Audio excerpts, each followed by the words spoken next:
5, 4, 3, 2, 1. How about we do it again? 6, 7, 4, 3, 2, 1. I think I followed it.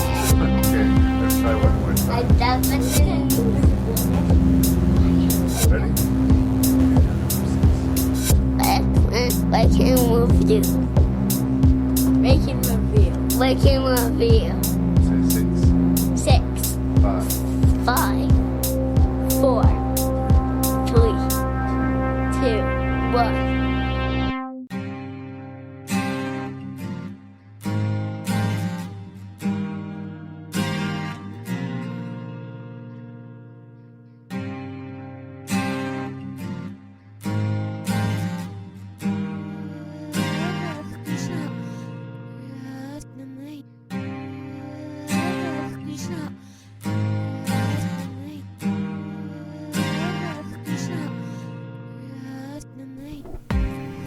Hello and welcome to episode 22 of Rank and Review.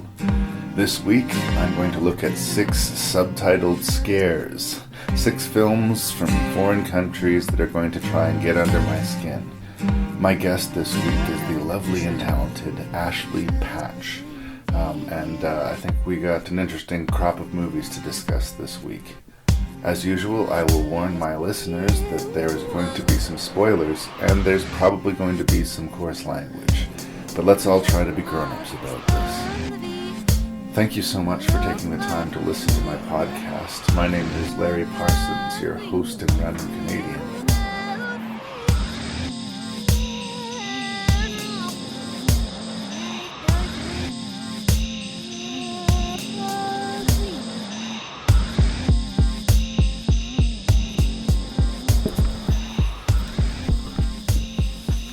Alright, look at those levels bounce.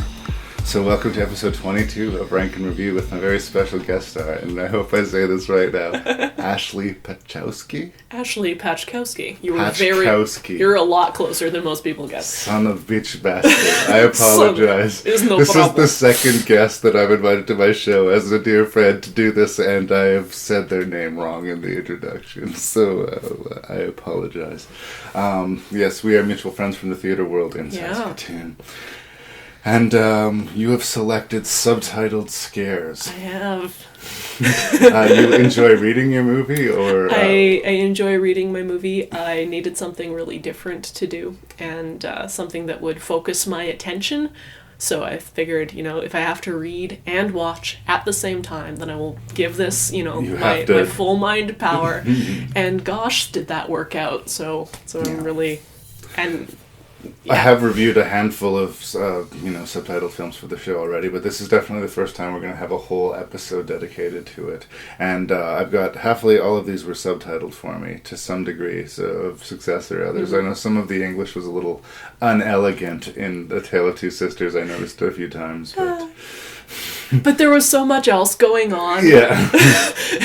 I don't think too much was lost in the translation, though. I think that a lot of these movies, there is an element of mystery anyway. Mm-hmm. It's not a matter of it being a foreign film. It's a matter of it being sort of a challenging one, which I like. Mm-hmm. And, of course, it was an excuse to revisit Pan's Labyrinth, as we discussed. Yeah. It's a very different mix of movies, although you would see a thread of commonalities. We've got a Guillermo del Toro connection in 2 of them. We've got 3 sort of zombie movies, and then a couple of ghosty numbers. And there's all a real sense of mystery. Like, none of them ever spell out exactly what was going on. Yeah, different genres are being approached here and different perspectives. It's interesting. Almost the only thing that they have in common is that they're subtitled films in that way. It's that broad a concept. Hopefully Rick's going to be coming back soon and he's going to do documentaries with me. Ooh. Which was originally a list that I put it as a maybe something to consider, but then I thought every documentary in the world qualifies, basically. I just opened up a window that's like, how do you... So I maybe needed to narrow it down a little bit more specifically. Did you find it hard to rank them? Yeah. I know that I ranked them and I didn't write it down, so that's gonna be a little bit fun. Do you need a pen? Do you need some scribbling time before we do the ranks today? We can give you more time. Let's jump in. Let's talk about them, Okay. and that'll refresh my feelings. Well, let's refresh the 6 movies that we're going to talk about today. The aforementioned Pan's Labyrinth from Guillermo del Toro, sort of a modern fairy tale, but not for the kids. Leave the kids at home. Leave the kids at home for Pan's Labyrinth. Rec 2. Did I introduce you to the world of Rec with these? Had you seen them? No, you off. I had not seen Rec or Rec 2. You sent me home with both. Yeah. I just watched Rec 2 because I felt like I knew what was going on. Yeah, it grabs so fast. Like I said, I think it's something that you could watch without seeing the original, but having the original helps sometimes. I can confirm that you can watch that one by itself. So this is sort of your forced perspective, found footage style horror movie. The intensely frightening and challenging tale of 2 sisters. Oh my god. Had you seen that before, or was that new? Nope. Right. Well, we'll look forward to talking about that. A challenging, almost philosophical French zombie movie called They Came Back, or Les Revenants, if you would like for French. The Guillermo del Toro produced haunted orphanage ? Film, The Orphanage. And another French film called Mutants that got sort of the independent film circuit distribution. It's sort of one of those rare big budget zombie movies. Those are the 6 movies we're going to be looking at. Ready to just jump right in? Is there anything else we need to tell the people of the internet about Ashley? I don't think so. No. Ashley exists and is not a figment of your audio hallucinations, and that's a little bit important, but not terribly. It's true. As far as anybody knows, a lot of the times I could be making all of these voices. You could be voicing. But Ashley is here to vouch for her own existence. I am. Excellent.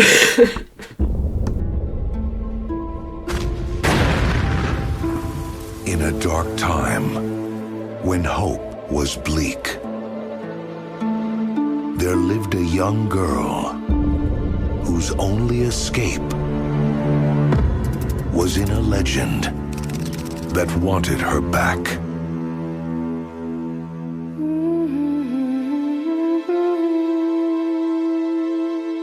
The legend speaks of the lost soul of a princess from another world who will one day be reborn. There will be signs that mark her return. Okay, Pan's Labyrinth. Pan's Labyrinth. I am a huge fan of Guillermo del Toro. I've said it a few times in the podcast before, but we haven't had a few times to get into a lot of his work yet. This would be the high water mark.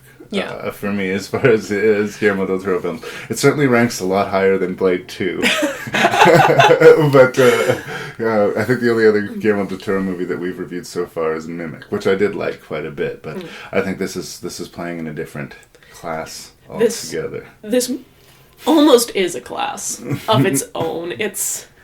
I often describe Pan's Labyrinth as the Schindler's List of genre films, where everyone should see it once every 10 years. Yeah. Because it's beautiful, and it's perfect, and it's painful. Yeah. It's painful, because the humans are the monsters. Well, the monsters are still terrifying, but not as terrifying as the people at all. No. One of the interesting things that struck me on revisiting this is actually how much percentage-wise the fantasy portion of the movie takes up. Actually, most of it is concerned with this little girl adjusting to her new life and her new father figure, who is the devil. It makes the devil look warm and fuzzy. It's set in 1944, which is during the Spanish Civil War, and it's actually Guillermo del Toro sort of refers to it as a sister film to The Devil's Backbone. Have you ever seen The Devil's Backbone? Not familiar. It's set in 1939, and it's about a little boy who's orphaned by this same war. So, interesting. They're definitely in the same world anyway, but... just an interesting connection. And if you're a fan of Guillermo del Toro, I encourage you and anybody to check out The Devil's Backbone. Yeah. It sort of sold itself as a modern sort of fairy tale. And it is that, but it's not something, like you said, that you would bring the kids to. It's about kids and it's about fantasy, but it's for adults. And I think that's why it's kind of special. I'm trying to sort of outline the plot. Give me some help here. So this girl's mother has married this evil man. He's been tasked with getting rid of this group of rebels in this area during the sort of the dying days of the war, and he's just a vicious, terrible person. Her mother is also, to complicate things, very pregnant and very ill and very frail. And he's dragged his new family out to join him for his own ego, I guess. Yeah. They're definitely in harm's way too. It's not a safe place to be. It's certainly not a place you would envy her growing up in. Anyway, right away our protagonist either escapes into a fantasy world or legitimately discovers a fantasy world, depending on how you will to interpret it. Finds an enchanted labyrinth and meets a faun within who tells her she just might be the heir to a throne, but she has to pass 3 tests. And proceeds to give her the clues to go along these 3 quests, and to, as all hero journeys do, to mess up at least once along the way. Because the central character is a child, and because, like you say, it's sort of a typical fantasy thing, I forgive this more, that she does the wrong thing consistently in her using her childlike sense of wonder. She will do the wrong thing over and over again. There was a whole series of movies like this in the last, 10 years or so that just seemed to be about the death of childhood. you go to see a kids movie and you end up just weeping into a towel, and your kids are bored and falling asleep during it, but the parents are just like, oh dear. It's all of the angst of losing my childhood. Yeah. But I mean, it's things like this film and Where the Wild Things Are, and there was a bunch that sort of seemed to come out, and it seemed like every year or two there was like this punch to the solar plexus and attacking the death of innocence, and this is definitely in that club. Yeah. But it's also, on top of being horrifically violent, beautiful. It's a weird dichotomy because you get both ends of the spectrum and then some. I'm just remembering scenes of this man sewing his lips together in one close-up shot in the mirror, and it's horrifying. He's not doing it casually. Like he's a vain person, and he has been wounded in his face. He's upset about it, but they don't flinch, and that's something they establish early in this movie. They're going to show you everything. Yeah. They're going to show you everything. They're not going to spare you. Typically, I get a little nervous with horror movies, if you can call this a horror movie or not. That's debatable. Mm-hmm. It is horrific at times. But typically, if you have a kid as the main character, I don't fear for them as much. Yeah. It's like, well, they're little kids. They're going to be fine. She's going to say something cute and precocious, and they're going to cut to the next scene, and she's going to be fine. You don't have that here at all. Because for some reason, even though I know she's going to, pass her for hill, going to, have a final confrontation, scene to scene, I'm terrified for this child. It's established as a brutal world that we're observing. Not just that it's a real... that it is. That it's a real world where... And that means that anything can happen to anyone. Yeah. The most brutal moment I thought was there was a scene where the general beats one of the rebels to death with a bottle. Yeah, and that's relatively early on too. It's so shocking and so visceral, and you're just like, and like, if he was slightly insubordinate, you could maybe argue that, but did he deserve to be, like, pummeled to death with a bottle? No! Probably not. I don't know what point was being made there, but...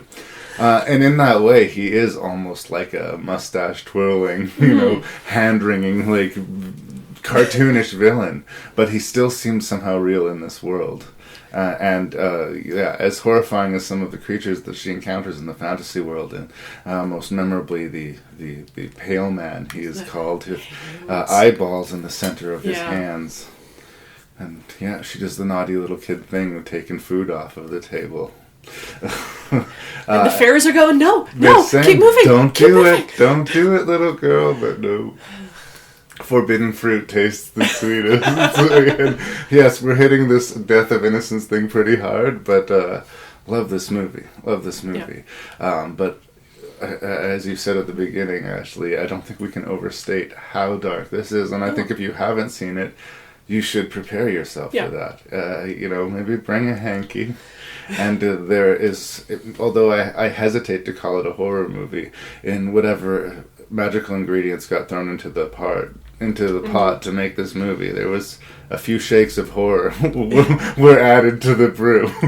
Yeah. There also a memorable scene I wanted to mention was the journey under the tree. To find the frog and to get the key within. These are a lot of familiar return to the womb sort of fairy tale elements that are being explored here. Very classic Indian imagery going on. Yeah. But at the same time, it somehow seems fresh.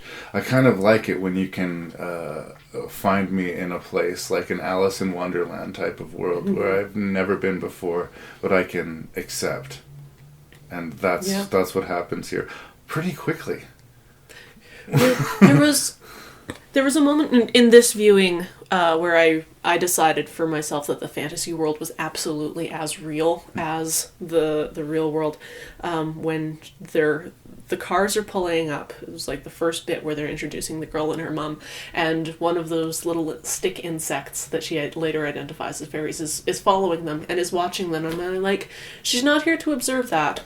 So clearly it's happening. It must.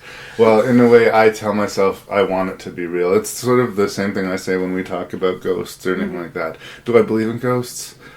No, but I want to believe in ghosts. Like, that's in me. I would, I like the idea of ghosts. I kind of want to, but if you ask me honestly, I have to say I don't.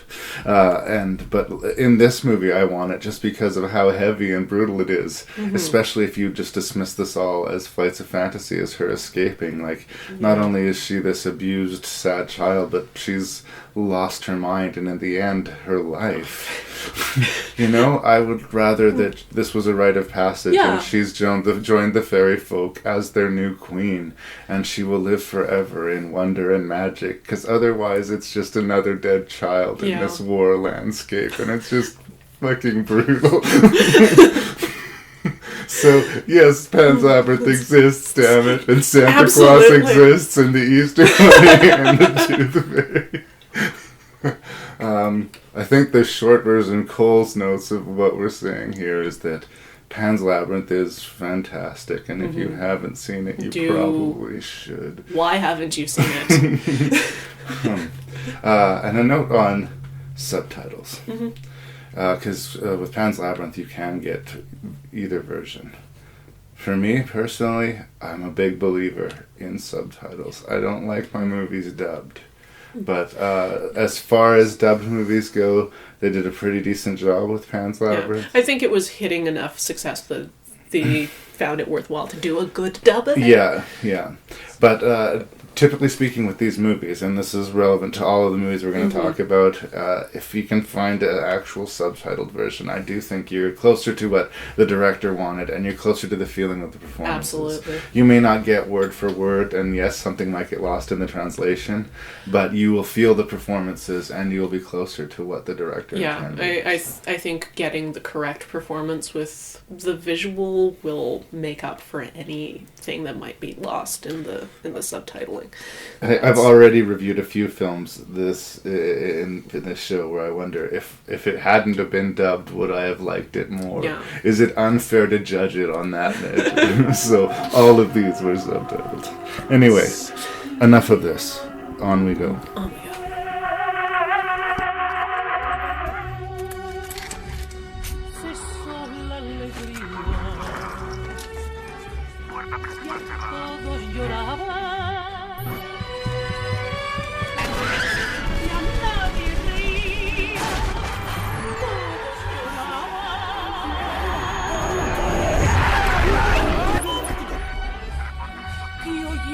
Esta música allá en tierra extraña eran nuestros suspiros. Alright, the second movie we're going to talk about is Wreck 2. Wreck 2!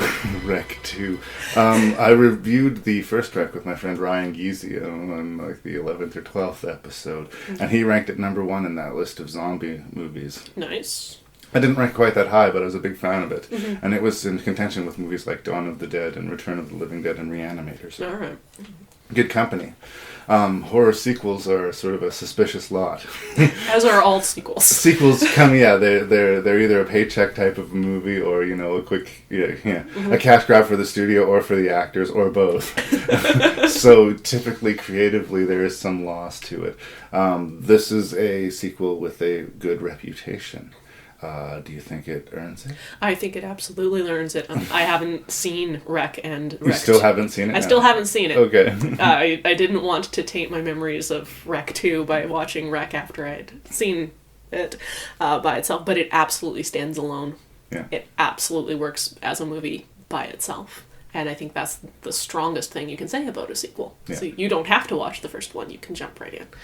It's the same but different. Yeah. And that's what they do here. And this is an intense first-person perspective film. The difference between this and the second film is that we have multiple cameras. And the first one is basically one camera. She's doing... We follow a camera, or a journalist, through the building, the same sealed building. Okay. And this is the woman that they end up finding, and the one woman who leaves. I was about to say, so it's probably the same. Yeah, it's the same character. But again, none of this is necessarily relevant to you when you come in. If you come into this movie as, here's a rescue team that is being sent into this building. Yeah. They all have helmet-mounted cameras, so we're going to jump from their different perspectives, and we're going to see them do a sweep and clear, presumably rescue something or other. We don't know what they're really being sent in for. But and neither do they. yeah. They do, so it's the same sort of hectic, shaky camera, intense, violent, close, first-person perspective movie that the first one was, but they had a few wrinkles. For instance, in the first movie, these were pretty much infected people. We assumed zombies, some sort of maybe rage virus, rabies type of illness. In the second movie, they established that they're actually possessed of demons. Yes. Viral demons. Which is just so weird and cool. And I think that's interesting. I don't know, maybe it's because of, I don't know if it's a stereotype, but sort of there's a stronger strain of religious belief in sort of the Italian marketplace. But I did find it kind of interesting, like... we don't see that anymore in vampire flicks where someone holds up a vampire with a cross. It's always laughed off. Vampires have stopped being scary or evil. That is true. That is true. But yeah, he can hang like rosary beads on a door, and that door is basically impenetrable for them. And it's kind of interesting using, putting those tools back into the toolbox because they actually haven't been used in a while. They've sort of been dismissed as old hat. And it stays scary, too. They just sort of added, now they can attack from the ceiling. Yeah. We didn't see that before. That was a new one for us. So they probably could do that. They just didn't need to. It is an intense, sort of grab you by the throat, 75-minute, just barely feature. It's so fast. Yeah. I think it's the slightest degree down from the first as far as, I would say I think the first is a slightly better movie. I think that they shoehorned in an extra element, and that's the element of this group of kids who sneak their way in through the sewers. And I was a little bit worried when we switched to the kids' perspective. I'm like, what? No, put me back. Give me back the story. And then it started bringing up, and does. I warmed to it, but it was... Exactly, and that is exactly what I was going to say. It does very suddenly shift gears to these kids, and I could almost buy another group of people finding themselves into this building, even in spite of the insane scenario. That's fine. You need more meat for the grinder. I understand that, but the fact that it was another group of people who happened to be filming themselves, it was just like that was the one step a little bit too far. Yeah. I actually think that the filmmakers learned this lesson, because you'll find in Rec 3, which if you're curious to see, I can send you home with tonight. They start the movie with a bunch of video perspectives of the leading up to a wedding, a bunch of family videos. Okay. And about 15 minutes, or maybe even less into the movie, it switches, and it just becomes a movie. Oh. They decided to, okay, we did 2 1/4 movies in this forced perspective. Now just let us make this movie. Okay. And I went with it. A lot of purists thought that they jumped the shark when they did that. Anyway, please. We're going. I feel like I'm taking over. Going back to Rec 2. Rec 2. All I knew about it was that I had seen the cover, and I was a little bit nervous about them, like, oh, this one's gonna be gory, this one's gonna be something. And then, like, the first scene, we're in the truck with the soldiers going in, and they're, like, bantering and hanging out. I'm like, okay, you got me, this is just gonna be fun. It almost seems like the movie that the adaptation of Doom should have been, in a lot of ways. Because of the first-person perspective, but done well. Like, the footage looks good. Yeah. Like, it's very clean. You still have the manic shakiness, especially during the attacks and the firefights and stuff like that. But I don't really feel like I lose where I am unless they want me to. Not in this one. I'm usually a huge, like, God, why are you using shaky cam? Right. You know, I feel like shaky cam is usually covering up that they didn't want to do something properly. But in this one, it worked. Because it was, it was part of the concept. The other thing I really loved was that they had limited ammo. Yeah. It was just a weird thing where he's like shooting one of the demon zombies and his gun runs out, and I'm like, oh my gosh, this is a real world. It happens. It happens. That would totally after you're happen. clipped 3 times, and that is it. And the sort of situation perpetually spiraling out of control, and they take you along for the ride. They do the same thing in the first movie and the second one. I think in the first movie, they're anchored to is that I kind of related to and liked the people a little bit more before we got into the chaos, whereas these ones, they just shove you right through the doors, which I get us right into the movie, and it is part 2. They don't need a lot of the setup. What I do respect about both of the Rec and Rec 2 for the found footage is that part of the weakness of the genre I'm finding, and I'm a big fan of found footage, is that people say, you can make a scary movie cheaply. And you can if you have a good imaginative story and really good performances. Another thing you can do if you have a budget is really plan out your shots and be really specific about it. This movie is found footage and the actors are filming it, but it is carefully staked out. They're not just... this isn't a one-and-done scenario. For instance, in the Blair Witch Project, and I really like the Blair Witch Project too, but there are scenes where the actors are actually seeing things hanging in the trees and reacting to them for the first time genuinely. They didn't know what set they were going to walk into, so when they did that, they were reacting to it for the first time, and you get some genuine performances out of that, and it feels real, and that sort of sense of wonder comes across. This is not the case with Rec. This is all carefully orchestrated. It looks like chaos, but it is carefully orchestrated, and I respect that, because it's deceptively easy. You look at this and say, oh yeah, that was no problem, we could make that movie. Any guy could make it. No, you couldn't. No, you could not. There is too much going on to even imagine that you could do that in one. And it is, like I said, 75 minutes long, but that's okay. I didn't feel cheated by it because it is an experience. It is you keep you sort of nervous and they tense jam the a whole lot of time. content into that 75 minutes. Like, Yeah. it felt fast, but not because it was short, but because it kept moving all the time.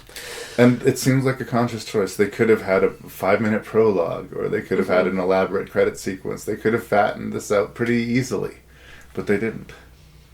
I don't know. It's a bitter little pill, and it's not a movie for everyone. I know certain people don't like this kind of aggressively violent sort of picture, but Yeah. I am a big fan of the Rec franchise. We get Rec 4 released, at least in the European countries, in October of this year, so we'll probably see it early next year, but I'll be in line with the ticket. I might join you.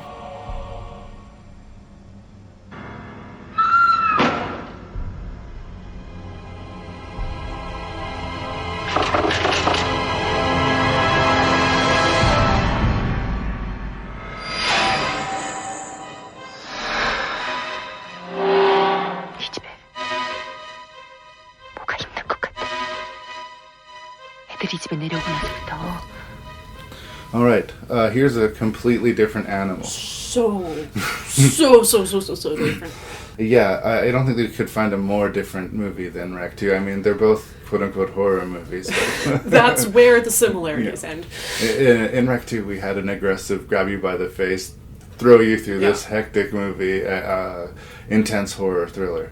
And this is a much more sedate, take your time, get into your nerves, emotionally fuck Yeah. with you kind of ghost story movie. And you said you had no experience of it. I have and no experience of it. I almost kind of envy that because when I saw it, I was sort of aware of it and its big reputation and everything like this. And I wonder if you came to it cold, how to take it. Like, full disclosure, like, this is... And listening to your podcast and just, going along is sort of being my introduction to genre. It's a thing Oh, I've really? been, like, vaguely aware of, but not... I haven't seen a lot of horror films. So it's been a really good little primer. Oh, that's nice. That makes me feel nice. I've corrupted you into the horror genre. Well, I mean, yeah, like I say, horror genre doesn't get a lot of respect for some reason. But people look for emotional response out of movies, and you get a horror response out of horror movies. yeah. And I definitely got a horror response out of A Tale from Two Sisters. I had so many. I was all over the place watching this movie. It's like, I don't know what's going on, and I don't know what to feel, but gosh, I'm feeling all the time. Yeah, it's true. To try and break down the plot, and again, we're going to have to talk spoilers when we talk about So this movie. much. I gave a spoiler warning at the top of the show, but I'm just going to make a special spoiler Yeah. warning for this movie. If you're interested in watching A Tale of Two Sisters, and you haven't, please watch it before you listen to this review, because I do think it will affect your enjoyment of the movie if It- it's completely, Really wrecked. going cold, because it's it's better. just so It'll brilliant. be better. Anyway, so the plot, as we understand it when we first step in as the new audience to the movie, is a young woman has gone through a traumatic experience, and she's returning home to recover, where her father has been remarried. She has a difficult relationship with her stepmother. Her difficult stepmother. Yes, and she and her sort of precocious, mischievous other sister sort of find ways to make their stepmother's life miserable, and she's sort of there to convalesce and lick her wounds. Ostensibly, that's the plot that we're going to, but she starts seeing a bunch of creepy shit. And is it in her mind? Is there a haunting going on? This is sort of what the story, the These are movie's some doing. of the many questions. There's dream sequences, there's sort of flights of fancy. The movie will shift tone fairly abruptly and Yeah. jarringly on a dime, but it is not boring to me at any point. No. It's very gracefully shot too, but I'm pretty sure it was handheld. It looks Wow. it looks like a steady cam, and it looks really smooth, but there's always just a Little bit yeah. of movement to it. Yeah. It feels like the cinematography, the approach they took was very classic. It's big shots and it's slow shots and it takes its time, and there's a little bit of drift Yeah. and the color actually really struck me in this. I'm all on a completely like different friend group. I'm being introduced to Miyazaki, and it really nice. So it really tied in for me to that, to the Japanese, to the anime, to the the big sweeping vistas, the big like this world that they're in. World building. Yeah, world building. That it's established as a semi-real place. It's an uncomfortable world that we're introduced to, and we're not sure of anybody's motives. I hated the stepmother, but I was always second-guessing myself, because aren't we programmed to hate the stepmother? And don't they want us to hate the stepmother? So isn't she this big red herring? Turns out, no, not at all. She's actually really fucking terrible. She is a horrible person. Yeah. But everybody... We maybe shouldn't hate her quite as much as we do. She's not the only terrible person Yeah. in this house. But everybody has their part to play, and it's an epic tragedy. There's actually a few stories that we're going to deal with here and a lot of horror movies, I think, when you get down to it, just are tragedies. And I think this definitely counts as that. Once all of the pieces fall together and we realize what has happened to our central character and just what she is recuperating from... And the fact that she's recuperating and still living under the roof with this woman is just like... I don't know what A Tale of Two Sisters 2 would look like if they had it, but yikes. Yikes. a terrible revenge film, I think. But, I was saying that I hesitate to attempt to pronounce a lot of the names of the cast, but I do know that the director Kim Ji-woon is very respected, has gone on to make other great movies, and this is one of the highest tent poles in his oeuvre. And I understand why it is so respected. But I do find that the dream logic thing of the movie, I'm in it, I'm with the movie, but I'm not sure if 100% I'm understanding what's going on. I know that I am not. And I don't think this is a lost in translation moment. I think this is a very deliberate stepping stone of the movie. In fact, in a way, this is what I've always sort of lamented that I've wanted out of a David Lynch film. I've always said I wish David Lynch would just do a straight-up horror movie, right? And this kind of feels like if he had the patience to do a real ghost story, what would be close to what it would be. Because isolated scenes, when this little girl sees this woman floating on the floor of her bedroom and sort of rising up above at the end of her bed. Audience, I physically shivered just remembering that. It is freaking terrifying. And almost on a primal level. Yeah. But then they cut to the next scene, and it's almost like that previous scene didn't happen at all. Yeah. We're just moving on. We're not gonna address take any stock of that or do anything about it. It just happened. It's more than the elephant in the room, though. Like, that's terrible and terrifying. Yeah. How are you able to be sane and live in that house if that's what you're seeing, right? And these questions are not asked and therefore not answered. And you really have to sort of be prepared to go with it in the movie. And the risk is, at the end, are they going to pay it off? Because if they didn't, I think I would be saying that this was not a recommend. But they do. They do huge. Yeah. Can I tell you what every little nook and cranny of this movie meant? No. I can't. But I can tell you that it is creepy and uncomfortable, and it will unnerve you, and it does everything that it wants to do quite well. This...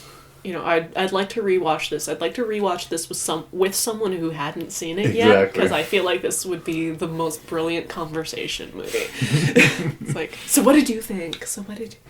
Like, and watching fresh and seeing the reactions on someone else, which just make me so happy. The most puzzling to me, and I just genuinely want to get your thoughts on this, because I got nothing, Ashley. I gotta tell you. But there's a prolonged sequence which involves a very violent altercation with her stepmother. And it was a dream sequence. It did or didn't happen. We don't know. Do you know what sequence I'm talking about? Yeah, with the dinner party, and she gets dragged under the... Yeah. It's a really bizarre sequence, and again, even more so than anything else, because the other isolated, horrifying events, she was alone, more or less, or it was her and her sister. In quotation marks. So you could write that off. But once the stepmother is involved directly, and once there's like a physical altercation, Yeah. it's another one that's really hard to slush off. Okay, maybe you and I couldn't shrug off the creepy as shit female hag ghost in our room, but she's able to. But her stepmother shouldn't be able to. And the fact that that's never really sewn up is something that sort of furrows my brow a little bit about the movie. It's really clear that the stepmother is really disturbed. Yeah. Also, it's almost that could almost be one of the stepmother's demons.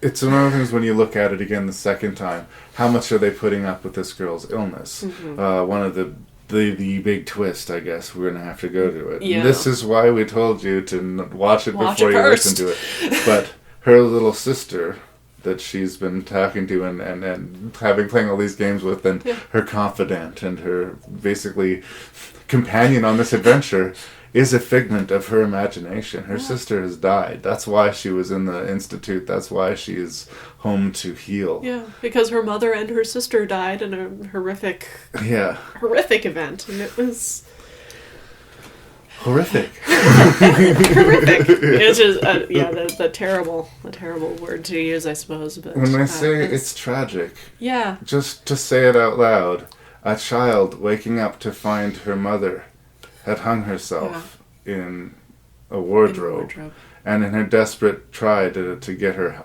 unhung, the entire wardrobe tips down on top of her, and she is essentially smothered by her mother's corpse.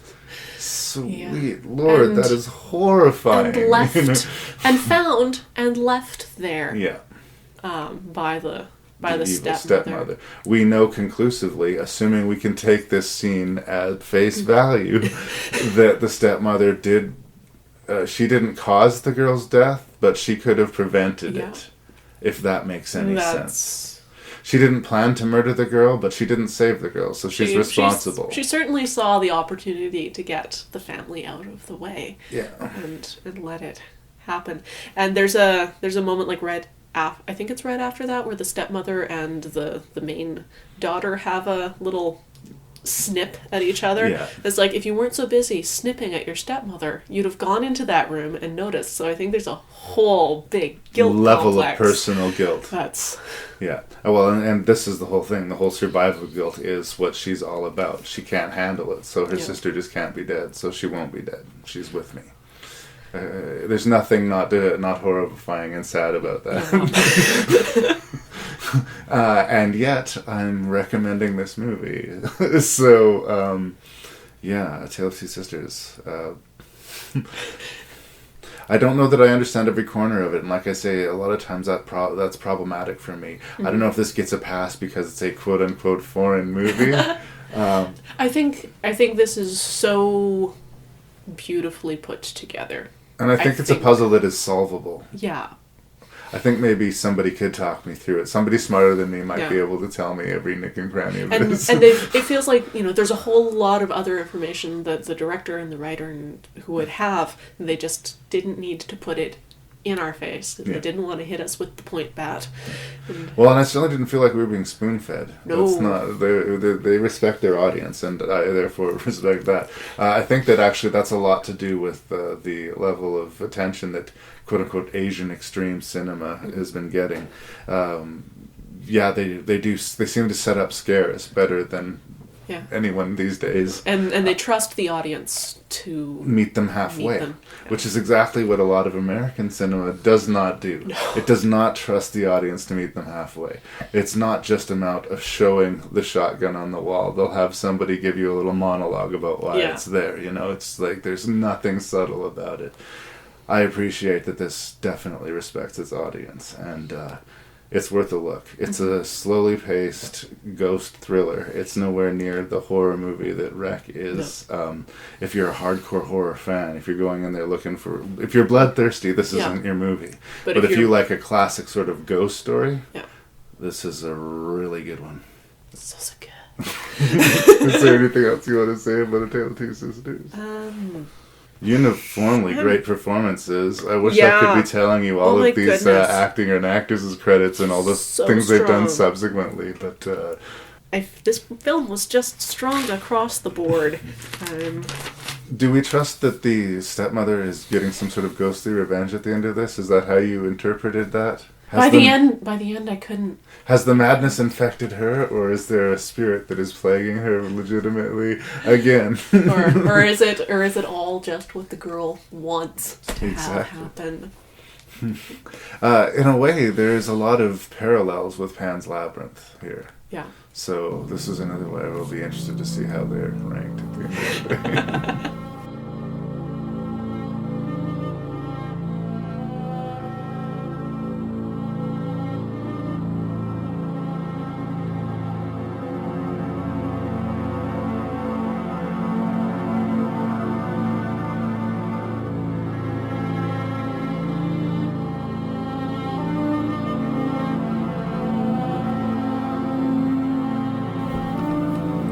I was just talking about how Asian cinema has been getting a reputation for being better at scaring its audience than a lot of other people or cultures or whatever you have it.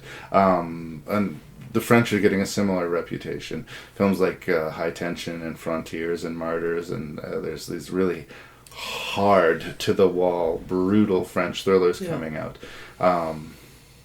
This film we're going to talk about, They Came Back, or The Revenants, is taking it in a completely different direction. Yeah.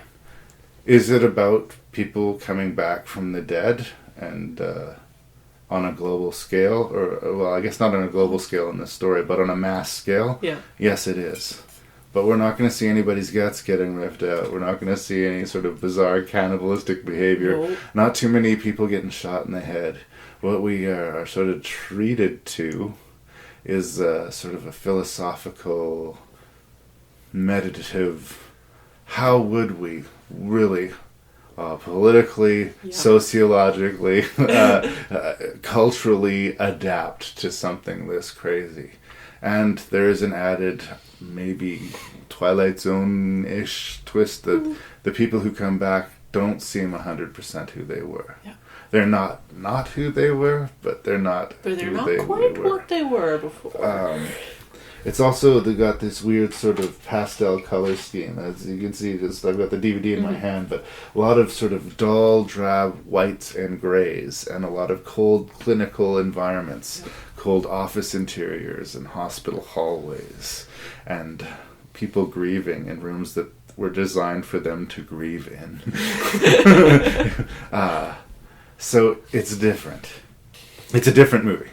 But is it different good or different bad? I guess that's the question I'm going to pose to you. Okay. What did you think of They Came Back? This is where I start. This is the first film I watched. Interesting. So it was a very, very... it was an interesting place to start. It was a nice, sort of sedate move in to the whole thing. Because I watched most of these in one weekend. Oh, wow. It was intense and a lot of fun.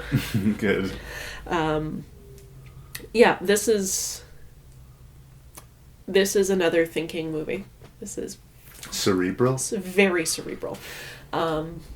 It's, what did I call this? An intelligent, canny look at humans as the monsters. An emotional look at the living dead. Plucks the heart of how we treat each other, and no one actually understands anyone else. I see that. I see that.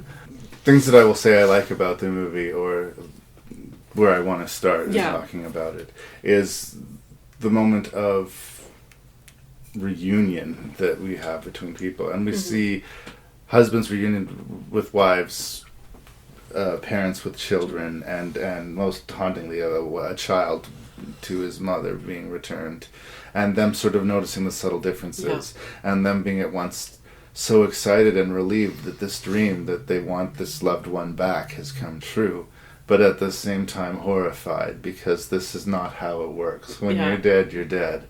And we can all pretend that it's okay and this is just an event that we can deal with, but this should be crazy. This is a crazy situation, and everybody is kind of pretending that it isn't. Yeah. Sounds sort of like rich, like philosophical bed to build your movie on. I almost fell asleep describing that to you?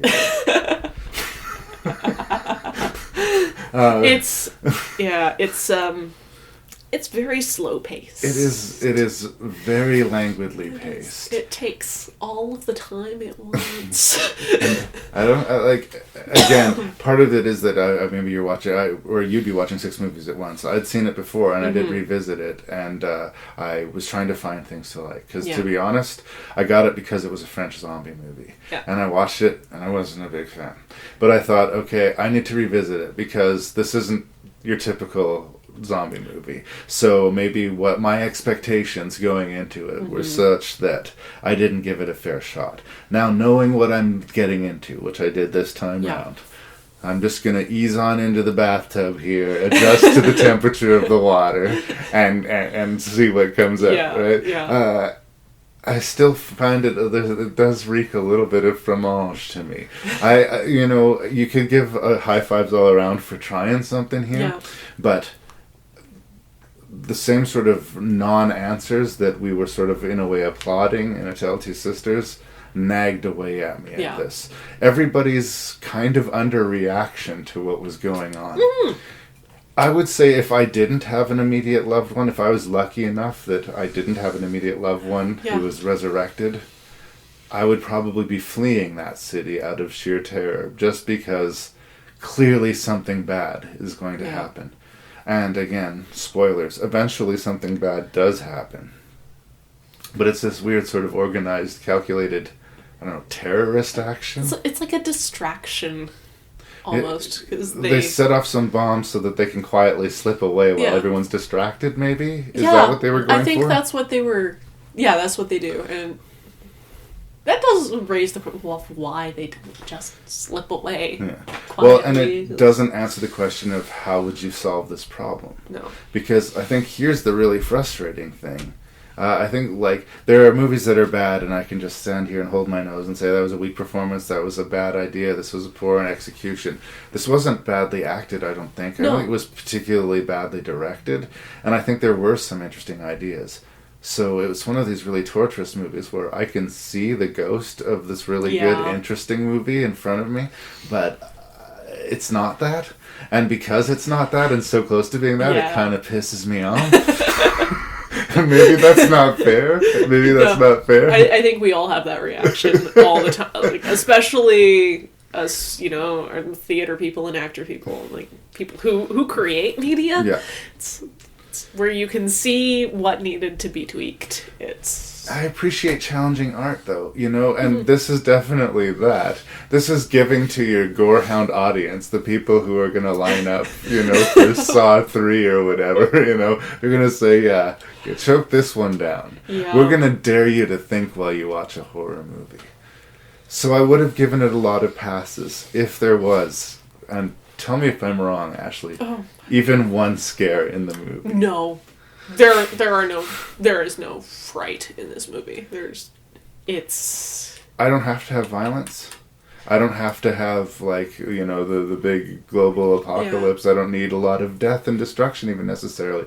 But if it is a horror movie, if that's what you're selling yourself as, I want to believe at some point you're attempting to be scary. Yeah. No, I think they're going for, a little bit of the creep factor, a little bit of the, especially with the government military-industrial complex sort of started to round these people up and start have control of them.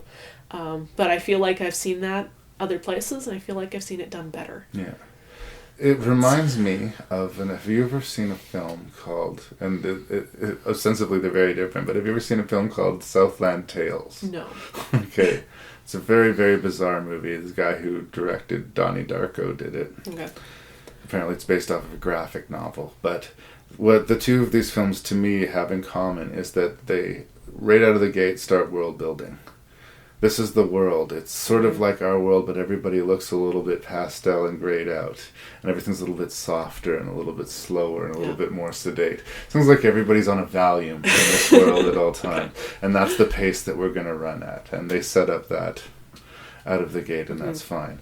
And then they just keep on world building. This is this corner of the world. This is the people who are basically the CDC or organizing, how are we going to get these people to their homes, and then these are the people who are being reunited with them. We go and see them for a little while, and then we get some of the media coverage and some of the paranoia around this, and they're world building and world building and world building, but they're not telling a story. Yeah. And that's sort of what these two movies that are very, very different sort of had in common with me. Like, it was like they went from semi-quasi-interesting scene and idea to interesting scene and idea. Yeah. But there's no story there. There's probably people out there that will really like this movie. I think that this is like a personal rubbing me the wrong way type of movie. Some people like onions, some people don't. So if I'm being too hostile or mean to it, I please want you to tell me so. And that's why I wanted to start with the positives, because I kind of knew once I got off the leash I was just going to get the claws were going to come out. And I don't want to like smear it for you. So, I mean, you were saying some nice things when you started. Like I said, this is where I start, and I think I enjoyed it a lot more as the first movie of my weekend. It's definitely the shallow end of the pool for horror movies. Anyway. Very much so. I was like, oh, I can wade through this. I was ready to swim. Well. No, it's an interesting concept, and I feel like I've seen it other places. I feel like I've seen it done better. Miracle Day, the Torchwood miniseries. Right, the Doctor Who thing. Yeah, everyone stops dying suddenly, and I think the way that deals with it is a lot more realistic to how governments would deal with it, and a lot more disturbing. Right. So, and again, yeah, I am enjoying the zombie renaissance that is going on. We got 3 zombies in this one. We just had a zombie episode before this one we're about to have. So yeah. I like a different zombie movie, and you know what? This definitely is that. If you're kind of sick of the glut of like paper cutter, whatever. Yeah.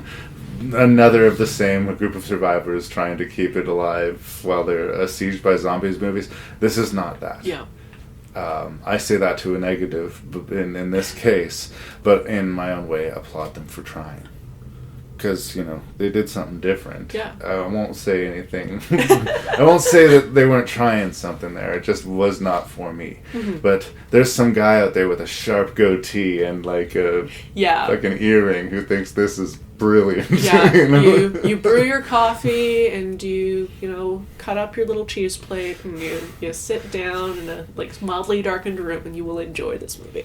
And it's a horror movie, quote unquote, you can take home to grandma, really, in a lot of ways. If you wanted to watch a horror movie with somebody who wasn't into horror movies, this is one of them. I don't know if that's a compliment either. It would be a not bad way to introduce them to the kinds of concepts that you're going to hit in more zombie movies and more intense horror movies.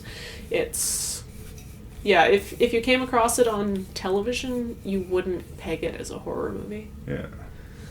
I mean, for me, I guess file it under interesting. I still have a hard time recommending it, but I know that it's personal to me. So at the same time, I don't want to go. Yeah, I think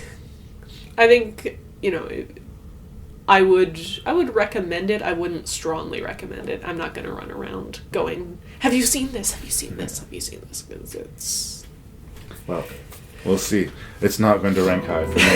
It's not going to be in the top 3. So.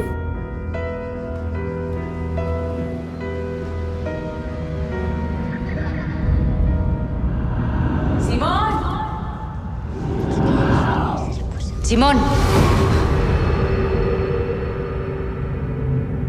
There are children who can see a hidden world, whose imagination opens their eyes.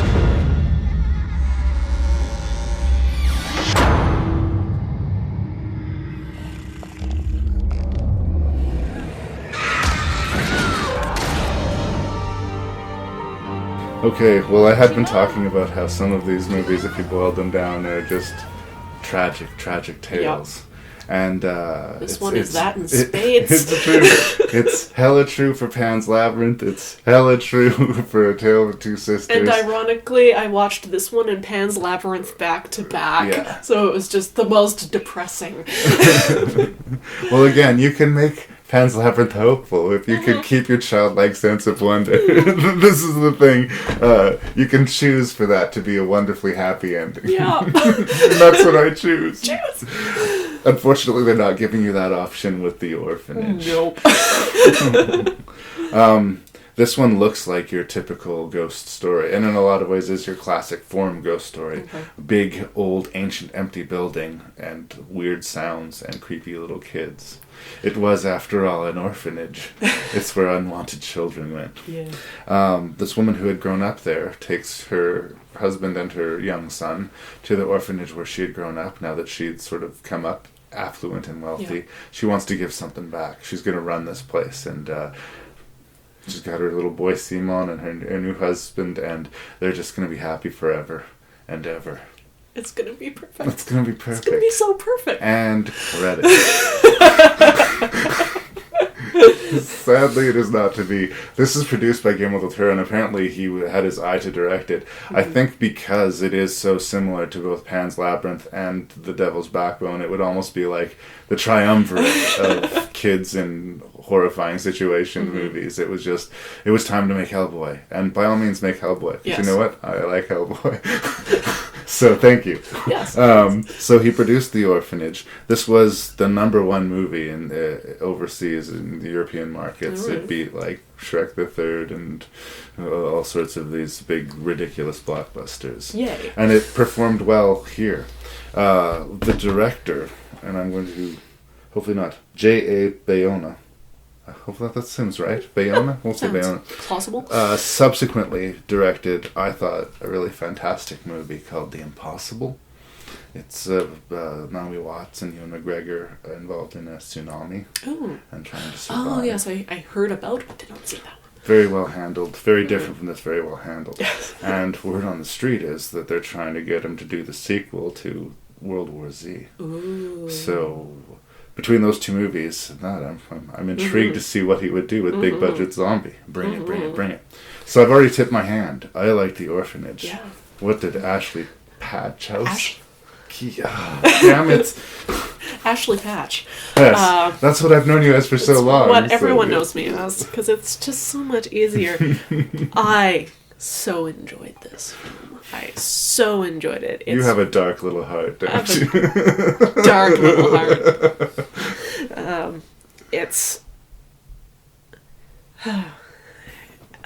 it's just so it runs so beautifully, and the story is so, it's simple and clear, but it takes little twists that they use, that the ghosts are children so well. The little corn sack kid with the thing over his head. The little game with hiding things, and you have to find the place where this came from, and the setup of that was just, I was charmed. I was just absolutely charmed. I'm like, oh goody. I like where this is going. I like these characters, and it's, my dark little heart with my little optimistic streak was like, it's all gonna be okay. And I was so wrong. And I was so... It was maybe not as okay as we would have liked it to be. This movie creeped me out, and pretty quickly. Yeah. Right away. And I figured we must be in the hands of a really good director, or a really good writer, or both here, because we've seen this all before. We've seen this big, creepy, empty building, and we've seen ghostly little kids. It has been, that well has been visited again and again and again. And obviously for good reason, because when it's done well, it works. And in this case, it is done well. I think what gives it the extra push is that we've got sort of the haunted house movie trash, sort of mixed with the missing person. It's very similar to Poltergeist, classic 80s ghost story movie.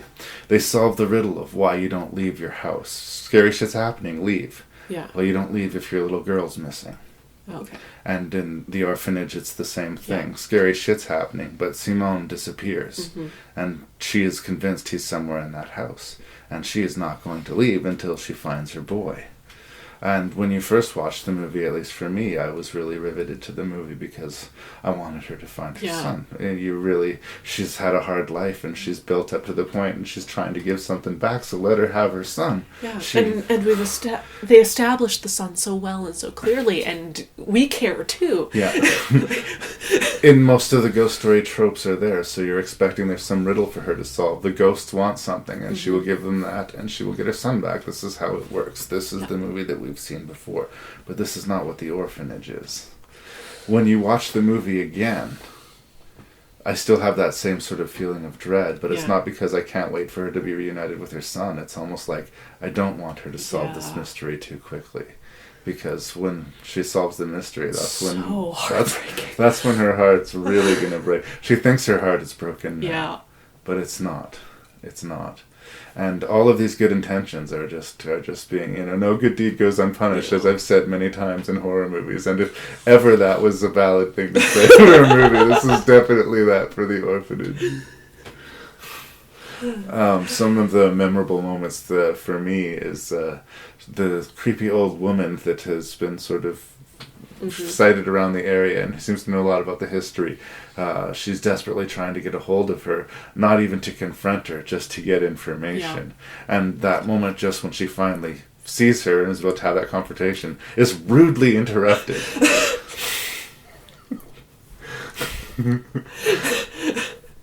Yes. You know what I'm talking about. I know. And she's hit by that bus. Yeah. And all that remains is a doll. And that's what she has to base the rest of her investigation on. Starts out the rest of the investigation. We know how that's going to run because of the setup of the finding things. And it's just... You're right about the basic game of hide and seek, sort of kids template. I think one of the creepiest sequences in the movie involved her being locked in that bathroom by the sackhead little boy. I've always sort of been a sucker for the imaginary friend conceit. The imaginary friend who is not imaginary has always been creepy and will always be creepy. And what the motivations of this, was it Thomas he calls the ghost? Because Thomas tells him he's going to die. And when you first hear that, it's a creepy thing that the kid would make up to say. Or you could say, well, even if he says that, everybody's going to die. Yeah. He's leveling with him. The cruel truth is that somehow that ghost knows that Simone's not long for this world. Mm-hmm. And the reason she's having a hard time finding him is that he is not alive. Yeah. He's already joined the ghostly choir. And I can't imagine finding that solving the mystery being a satisfying end to it. And so it is that the mother wants to stay a mother, and she chooses to do so, presumably indefinitely. That's definitely where it's left, which was the eternal childhood of those children being looked after by the ghost of the mother in the big creepy house.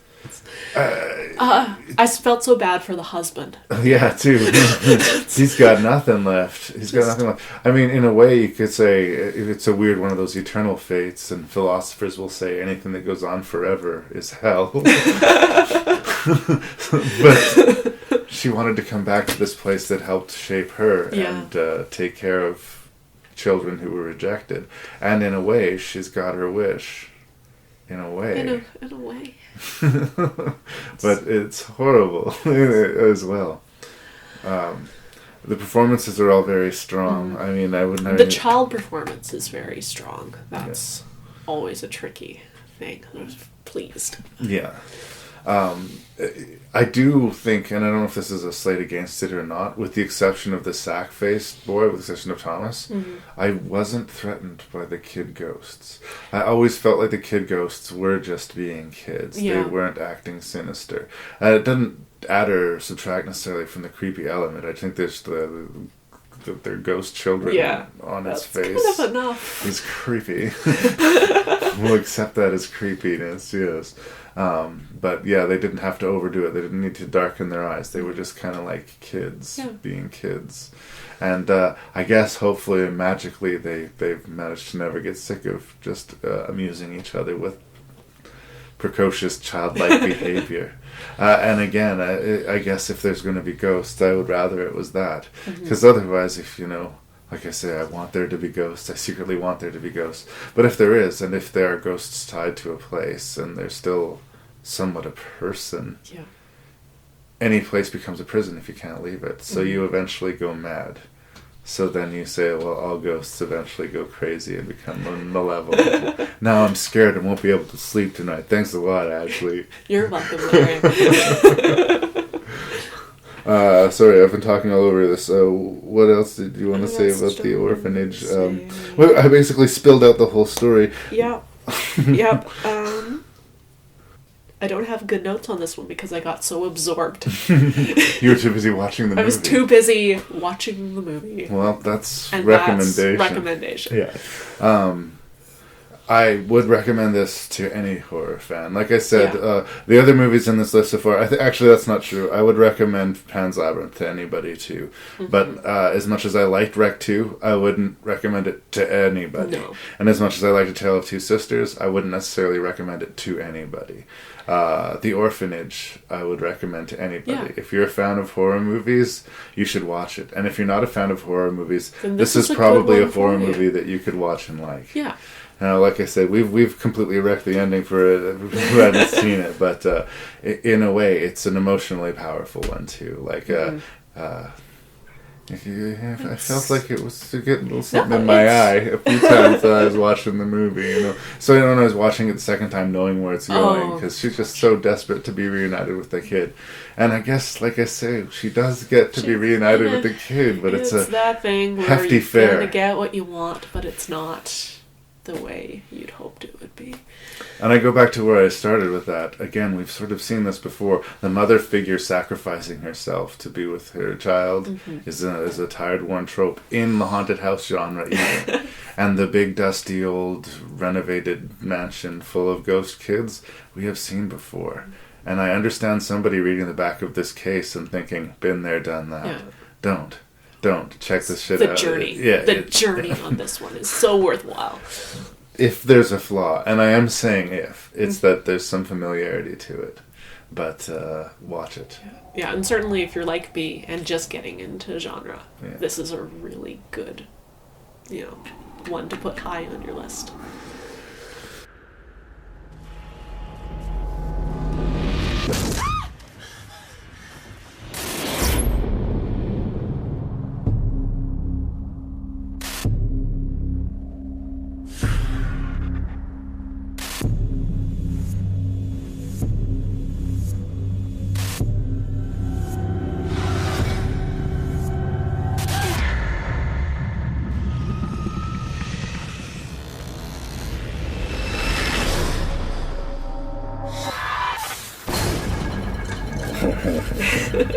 Yes, and then we go to another French movie here, and it is called Mutants. Yes, the French film Mutants, and it is directed by a man named David Morgan, and I don't know him very well. This is the only film of his that I have had the chance to see. This is one of these zombie movies in disguise. I was just talking with my friend Karen Giese about 28 Days Later, and there's a whole contingent on the internet who get upset when you call 28 Days Later a zombie movie, because it's not a zombie movie, it's a virus movie. And they're not undead, and you don't have to shoot them in the brain. They're people. They're just sick. They're not zombies. It's like people get... The template of zombies is so familiar, they just have to vaguely disguise it. But screw you guys, 28 Days Later is a zombie movie. It just is. We're just going to all have to accept that. Mutants is another case of this, where there is clearly some sort of viral epidemic, and it's changing people and making them act out and be really super aggressive. It seems to be happening everywhere. We sort of... It's already out there. We sort of start in the middle of it. But the difference is they sort of mutate. They look like these slimy, sharp-toothed golem creatures as they change. And the change seems to be a lot slower than you see in the zombie movies. Much slower. But at its core, it is a zombie movie in that people have to hide. People are being sieged. You don't know who's safe. There's a war for supplies. It's a struggle for survival, and everybody is having the struggle. And we are watching this one pocket of humanity try to survive this apocalypse of sorts.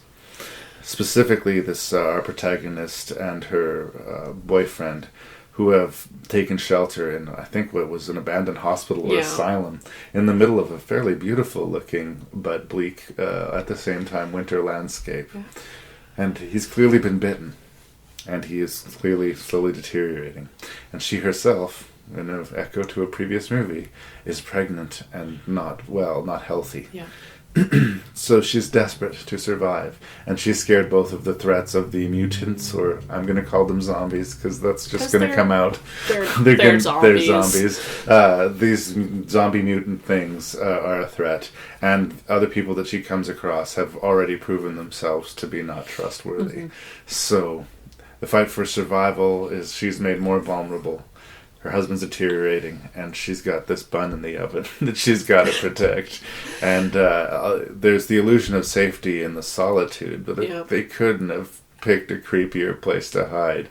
It's like the classic horror movie template, shit's going down. Let's find the creepiest place that we can possibly. Let's go to the old abandoned amusement park, Then you're walking to your death. And anyway, such is the setup for mutants. Surviving in an isolated hospital. Zombies are attacking. What did you think? Why do people always go to hospitals in zombie? It's like that's clearly where it will have started and spread the worst. I was expecting a lot more dread around every corner. Around every corner, but that's not where the dread comes from. The dread comes when other people show up. This is a classic template with the zombie structure. I know you say relatively new to the genre. Yeah. I don't know if you're watching The Walking Dead. If you're not, you probably should be. But the idea is that the zombies are a threat, or the mutants are a threat. But if you've got some salt in you and you've got some survival skills, they are a survivable threat. The real danger is other people. Yeah. And that was established by George Romero, Night of the Living Dead, and you'll see it in almost any good zombie movie that you find. So it's definitely present here. Does it make it a good movie or not? Well, that remains to be seen. The subplot where she says she's been bitten and she's okay, so she can use her own blood as an antidote, I was a little... I don't know. It seemed like hope-based science. Yeah. Because she just wanted her husband to be better, but she did seem legit because she did get bitten and she did recover. So she's not lying, and she would be an asset in this world. She would be an asset. I just didn't quite believe that the EMT would have the background to know that. Make that. Well, maybe to know that and to know that she's an asset, but not necessarily the chemistry or the science, the microbiology chops to make it work. Right. Well, yeah, she does have some medical skills. Yeah. We do know this, and she is able to defend herself when necessary. We see her blow the head off of an adversary quite early in the movie. We know she's capable of defending herself, and but like I say, she's a ticking clock. That sort of suspense of the baby growing inside her and the deterioration and sort of the yin and yang. Her husband's fading away while the baby is growing. I understand the horror of it. This is typically, and I don't know if this is a complaint, but this is something I'm saying out loud, an element of a zombie movie. There's like a whole group of characters, and there's typically a guy gets bit or a girl gets bit, and then there's the boyfriend who just can't accept it and is going to stick with them to the bitter end, even though they just know it's not going to end well. So like I say, this is typically a B plot in your other zombie movies that gets a focus in this. I love the production value of this movie. I love how creepy every hallway is. And you're right. You're expecting attacks around every corner. This isn't that. It sort of flares up. There's sort of shocking bits of violence, and then things get quiet, and they unsettling. And then a shocking burst of violence, but it's not around every corner. This is not Wreck in that regard. No.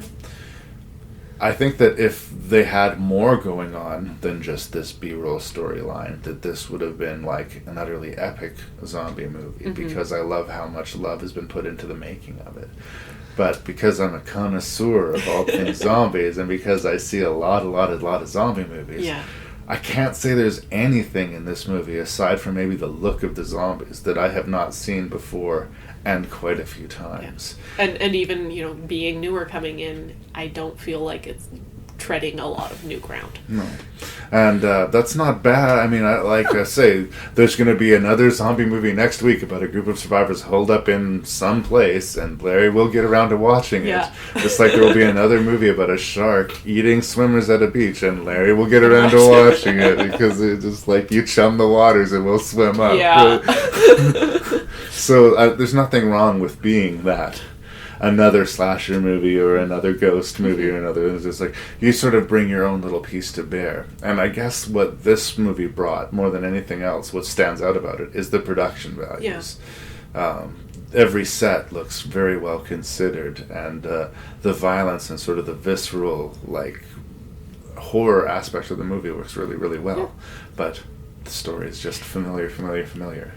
Yeah, it's very... It's like a piece of IKEA furniture, where it's very nice and it's all assembled very, very well, but it's not exciting. Mm. I almost fall back on that. I'm sure I was guilty of it at one time. A lot of people are, of giving movies automatically more credit because it's a quote-unquote foreign film. Yeah. We'll give it a pass, because it's a different culture. I'm missing something in the cultural transition. There's a fairly fun Spanish zombie movie that could have been in this list called Juan of the Dead. I've seen Juan of the Dead. There you go. Yeah. It's a fairly fun, engaging movie, but there's some like uncomfortable homophobic humor to Yeah. it, right? But I give it a pass because it's just, it's so much fun. It's so a many fun, other silly aspects movie. We'll just let it go, Yeah. right?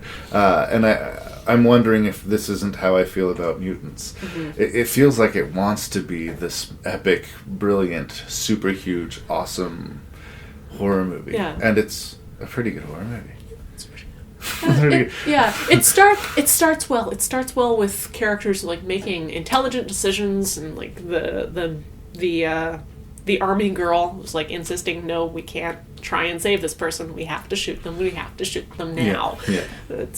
I think it started strong. Yeah. We establish our character as completely able to defend herself. She's certainly not this hysterical, save me, rescue me girl. She is our protagonist and the hero figure of the movie. But that being the case, I think that there's nothing that I didn't know that she didn't know when she arrived at the hospital. Her husband was going to turn and try to kill her. Yeah. And other people were going to find this place and try to take it. And she doesn't take a lot of steps to accept that her husband's going to change, I guess we'll take that, but to prepare herself and prevent these other people.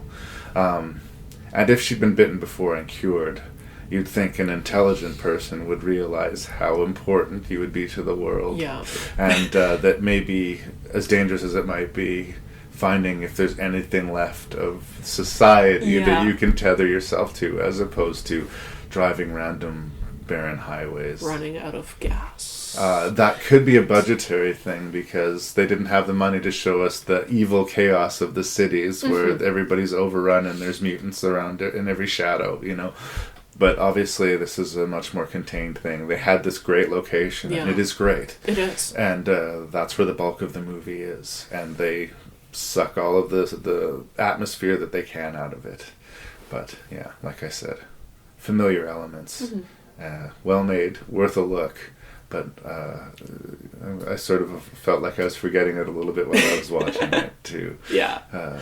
Again, and then sometimes I want that, sometimes you want a real big meal, something that you can duck into, and sometimes you just want something to watch that's not a test pattern, the comfort of familiarity.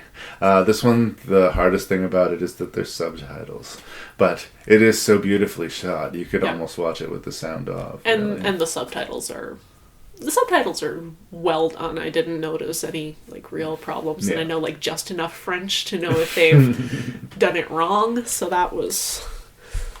And I'm comforted that I can say positive things about the other French movie, because I felt like I took like this huge hot wet shit all over They Came Back. And Mutants, it's familiar, but it's completely competent. I would watch another film directed by David Morley. Yes. I think the cast is talented, the production is great, and it definitely earns the reputation that the French has been getting for being able to knowing how to handle a horror movie. A lot of the times they're a little bit too, and I have a rich taste for this, a lot of times they're a little too harsh for my taste. Okay. The French are just like, they do violence almost too well sometimes. And that's actually true in this movie. The violence is quite extreme and believable. I mean, they look like monsters. Yeah, but the physicality is absolutely realistic, and that's, I'm a little bit of a stage combat junkie, so that makes me happy. Well, that's good, and this is something that this might be a sensitive nerve for you. I like the Ripley character, the alpha female, sort of defending herself and kicking ass. But if that's the case, if you're doing that, I have to believe that she's capable of defending herself against herself. This is the thing, like the Resident Evil movies, and I know they're terrible and whatnot. She's this really beautiful girl, and she's like 90 pounds soaking wet, and she punches a guy and he like breaks through a wall, and I just don't believe the physics, the math of that just doesn't ring true to me. They're really good at making me believe it in this scenario, that she's small but she's tough, and that she's a scrapper, and that they're not faking it. She's not starting at the ladies' tea at the risk of being offensive. No. She is all out. She is our protagonist, and she kicks ass throughout the film, and it's refreshing. So we can like that about it. It does bother me when, like, all of a sudden this tiny girl child, like, is just capable of way more strength than has been demonstrated before. And that does happen in movies sometimes. A little bit often. Like, this is why superhero movies are getting really difficult for me to watch. Right. Because I want my action to be credible. Right. It doesn't, all of the math doesn't have to exactly work out, but I don't want to have to, like, leave my disbelief outside. I just want to put it on the seat next to me. I'll put it this way. I know nothing about physics, so I don't want to have to look at something and say, that's bad physics, because I shouldn't know that. No. Anyway, I'm recommending Mutants, but I'm not falling over myself. Yeah. Is that about where you are? I think so. It's like, if somebody, I'm not going to run around going, you have to watch Mutants. If somebody goes, hey, have you seen Mutants? I'm going to go, yeah, it's worth watching. Again, for my zombie people out there, and I know I've got listeners who are big on the zombies. If you like zombie movies, this is one worth seeking out. Like I say, good production values, and it's French. You get a little global zombie into your library. Absolutely. Worth a look. It's not a bad movie. It's not amazing. Yeah.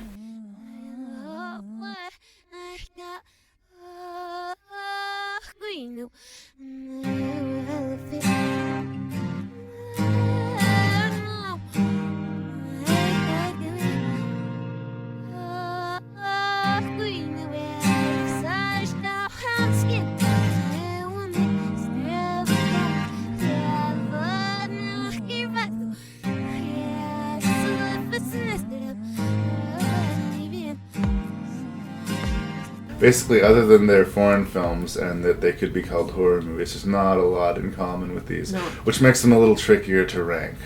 I did find, as I've often said, that my number 1 and number 6 kind of announced themselves, but the middle was kind of the middle. There's a lot to like in this group of movies. There is a lot to like in this group of movies, and it's, for me, again, being fairly new to getting into genre, it was a nice, like, sampler. Yes. And different. They are very different in perspectives too. So and it was good. I'm glad that you started there. I agree. Good choice. What was your least favorite of the 6 movies, and why? For me, my least favorite was Mutants. Okay. It was. And this is a selection for me. There were no bad movies in this. It was the thing I felt was most familiar. I wasn't terribly intrigued or surprised by it. So that's, you know, and again, It washed up at number 6. So be and it. so it washed up at number 6 because something had to. Coming in at number 5, they came back. The least horror of these movies, but it was more interested in dealing with issues and with, you know, how we would not be at all prepared to deal with regaining things that had been lost on a grand scale. A little slow, a little arty, but I do like that it's something that, on its surface, you'd think that we'd want. I mean, how many people have lost someone and just would say, I would do anything if you could bring this person back? Well, they came back, but so did everyone else. Yeah, and it's not just you, and it's never the same. It's not going to be how it was. It's not going to be. It's that thing where you get be careful what you wish for, because you might get it. And it's, like all genies, not going to be. All right. Exactly. Number 4. So coming in at number 4, Rec 2.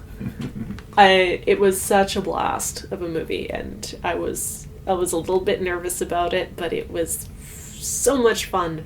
And one of those things where the found footage, they really made it work, and they really knew what they were doing. And I respect it, and I would recommend it to people who like action-y movies. And it's always good to recommend a movie with a number 2 on at the end of the title. It almost never happens. Almost never happens. I can't really... You gotta check out Exorcist 2. Yeah, everyone's seen Ghostbusters, but have you seen Ghostbusters 2? Ugh, damn it. So, yay. No, and absolutely stands on its own. Yeah. And that's impressive. Impressive. Coming in at number 3, The Orphanage. Solid storytelling. I got sucked along. I would recommend this for people outside of genre interest. You know, it's so universal. Its themes are so human. Bring your hanky. Bring your hanky. have a hand to hold, because it's heartbreaking and beautiful. Segues into my number 2, also heartbreaking and beautiful, Pan's Labyrinth. Wow. This is, you know, I've seen this movie 3 times now. And it's just as painful every time, and it's just as beautiful every time. Everything about it is holding up well. I often have that as a problem with movies where the effects are integral, and they're absolutely integral to this. Yeah. And they're absolutely still as beautiful as they were the first time. And I want to watch more movies that Guillermo does, because I've got some. Just a master. Devil's Backbone and Chronos, some of those older ones are really worth checking out too. Cool. Which brings us to my number 1 pick of A Tale of Two Sisters. Wow. This was such a mind-blowing, confusing, gorgeous journey. And I think, you know, bring your hanky. But I think a lot of more people need to go on this journey, because it's very well respected. It's like 15 or 16 years old now, but when it first came out, it did make a lot of ripples in the water. If you missed the party, by all means, seek it out. And I could not tell when this had been made. Yeah. Like, this had been made any time between, like, 1975 and last year. I want to say late 90s. I'm not 100% You're on probably right. But it's ageless, it's timeless. It's because it's about character, and it's about loneliness, and it's about misunderstandings, and it's got so much going on. That I'm really glad that I watched it, and I will definitely want to watch it again in the future. Sweet. Well, let me know. It's always here. Well, I'm surprised and pleased with your list. I mean, I don't think we're going to have any fisticuffs, but No. I'm sad to report that there are no gifts or no prizes going to be given out this week. Someday we're going to find someone to go 6-6 with. I'm actually really considering if we go completely off board too. Like if we match nowhere, I should make it a prize as well because that's happened a couple of times. Yeah. And just give it then there's at least 2 chances to give out a prize because like I feel like this is a rigged game somehow. Matching 6 for 6 is tricky. But no, we're gonna have different lists here. Yeah. Okay, so coming in unsurprisingly, I'm guessing for you at number 6 is They Came Back.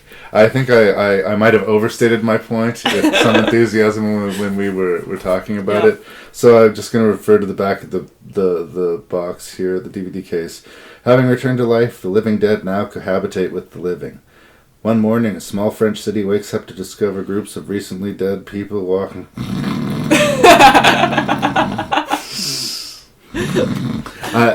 I'm trying to illustrate here is that I never imagined I would be as bored as I was during a zombie movie as I was during this movie.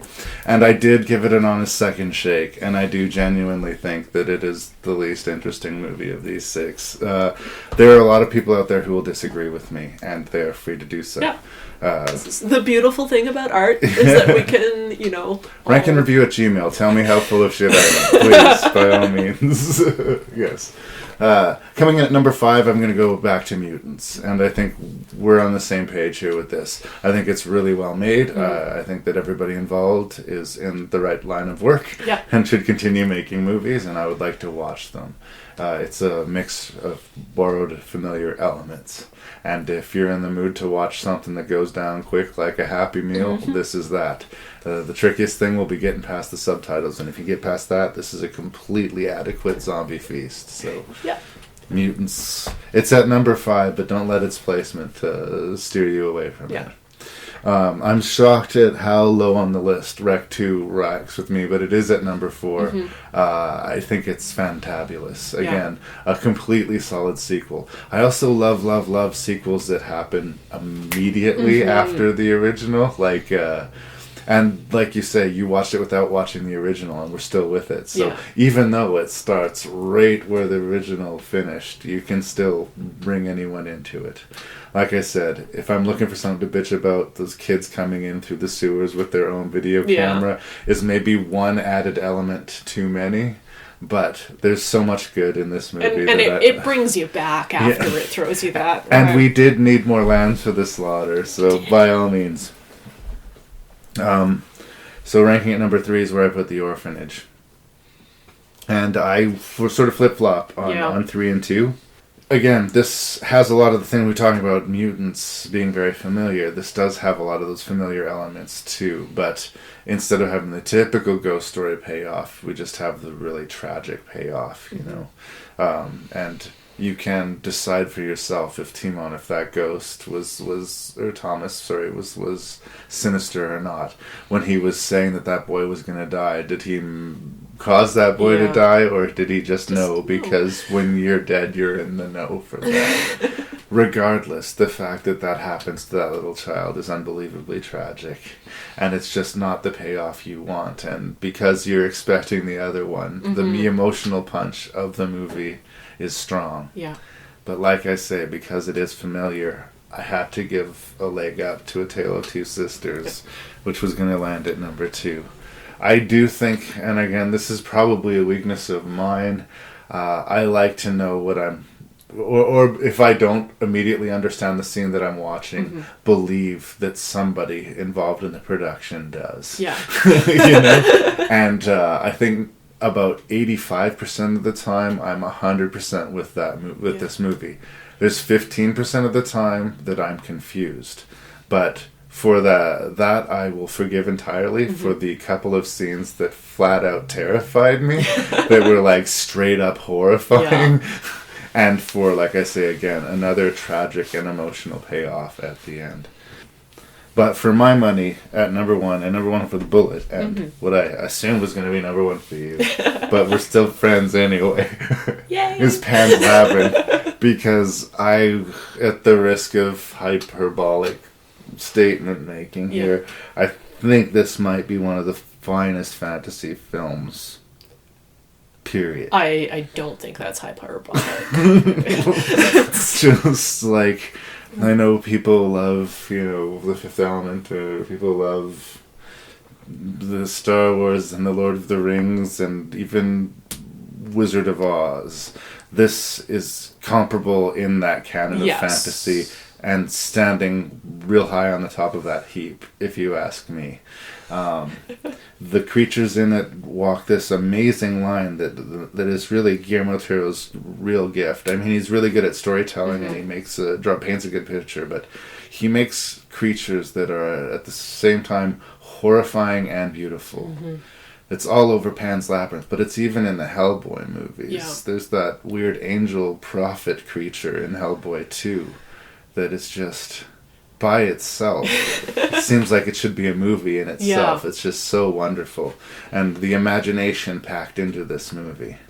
And if you'll forgive me, the cojones of this movie, that it does kill the precocious little girl. It pulls no punches. It's the center of the movie, and it, as much as tells you that at the beginning. Yeah. Where do we start in this movie? With her death. With her laying there and blood dripping out of her nose. Like, it's not the ending we want, but we know that's where it's going. They tell us that right away, and it's it's a slow motion car accident in that way, But on an emotional, visceral level, it plays all those notes perfectly, and I had to put it at number one. Like I said, Pan's Labyrinth really, for me, announced itself as number one right away. and they came back and announced themselves as number 6. Everything in the middle, depending on the day, could be shuffled up or down. I think that those are the only 2 placements that I'm somewhat passionate about. Yeah. The rest, like I say, I'm basically endorsing all of these movies, with perhaps the exception of They Came Back. But I dropped the caveat that it's just not my cup of tea. Yeah. Watch all of these movies. Do watch all of these movies, because they've all got their own thing to offer. There are no bad movies in this selection. I find, this is a weird analogy to make, especially considering we're both theater folk, but I find sort of global cinema kind of like theater. Yeah. Sometimes I have to talk myself into going, but I almost never regret going. Yeah. So if I turn anybody onto a new movie through this podcast, this has all been worth it. Ashley Patch, is there anything that you would like to promote to the kids on the internet? Keeping in mind, we're going to be in August when this is coming out. No, but the kids on the internet are on the internet, and they can still certainly check out my... I'm in. They can watch me do my acting. A short web series called Daemons, which details what the 7 deadly sins would be like if they were people, and they can it's spelled Daimons, and they can look it up on YouTube. Excellent. Hopefully we'll see you again. I think I might have talked you into that. I don't think I took much talking. You see, well, and now you got my engine going, because you said you're kind of new to the genre, and I'm like, yeah, any chance to corrupt somebody, I will take it. So hopefully we'll see you again soon. Well, thank you for having me. Thanks a bunch.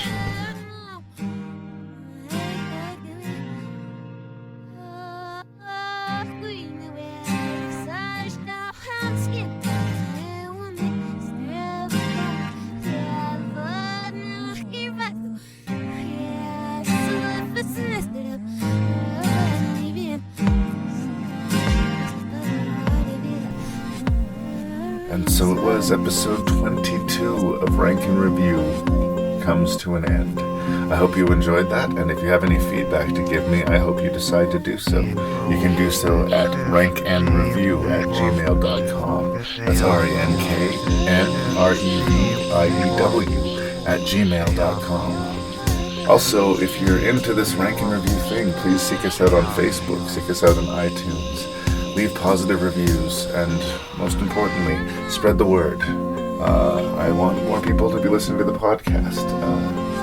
It's a lot of work and a lot of fun, and the reward is knowing there are people out there listening. Thanks a bunch, you guys.